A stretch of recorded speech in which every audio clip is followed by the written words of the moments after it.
Bonjour, toi qui m'écoutes.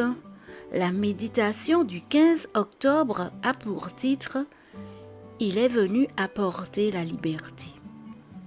Luc 4, versets 18 et 19 se lit ainsi « L'Esprit du Seigneur est sur moi parce qu'il m'a oint pour annoncer une bonne nouvelle aux pauvres.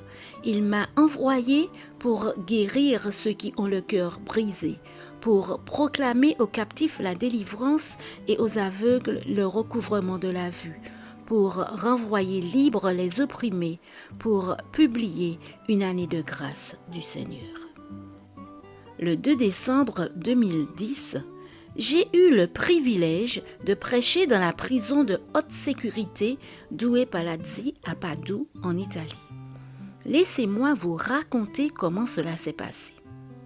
Sœur Donatella, une assistante sociale qui travaillait comme médiatrice entre un groupe de détenus de cette prison et leurs familles, avait réussi à mettre en place un cercle d'études bibliques dans la prison, dirigé par de jeunes bénévoles adventistes.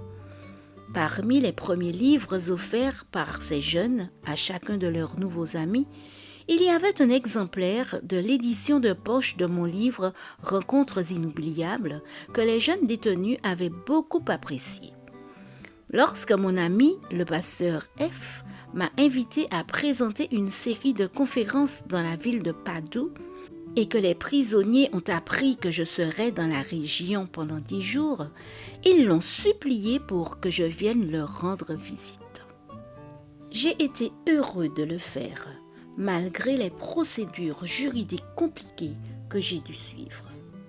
Je n'oublierai jamais l'émotion provoquée par cette poignée d'hommes privés de liberté, chantant de leur voix déchirée une version italienne de l'hymne Amazing Grace, l'un des plus puissants messages de pardon et de rédemption. Les paroles de ce vieil hymne religieux sont tellement sincères. Autrefois, j'étais perdue, mais maintenant, je suis retrouvée.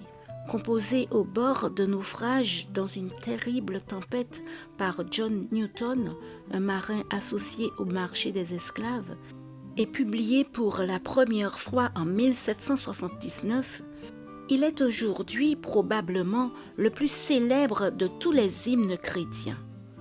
Publié à l'origine dans l'église anglicane écossaise, il est devenu l'un des gospels les plus traditionnels, adopté par les amateurs de country, de folk et de negro spirituals. Je porte dans ma Bible préférée un marque-page sur lequel les prisonniers que j'ai rencontrés ce jour-là ont écrit leurs noms, afin que je ne les oublie jamais dans mes prières. Roberto, Florin, Adrien, Vincenzo, Lorenzo, Claudio, Massimiliano. Seigneur Jésus, toi qui es venu dans ce monde pour nous apporter la liberté de tout ce qui nous a servi, fais de moi un canal de ta grâce sublime et libératrice. Amen. Bonne journée sous le regard de Dieu.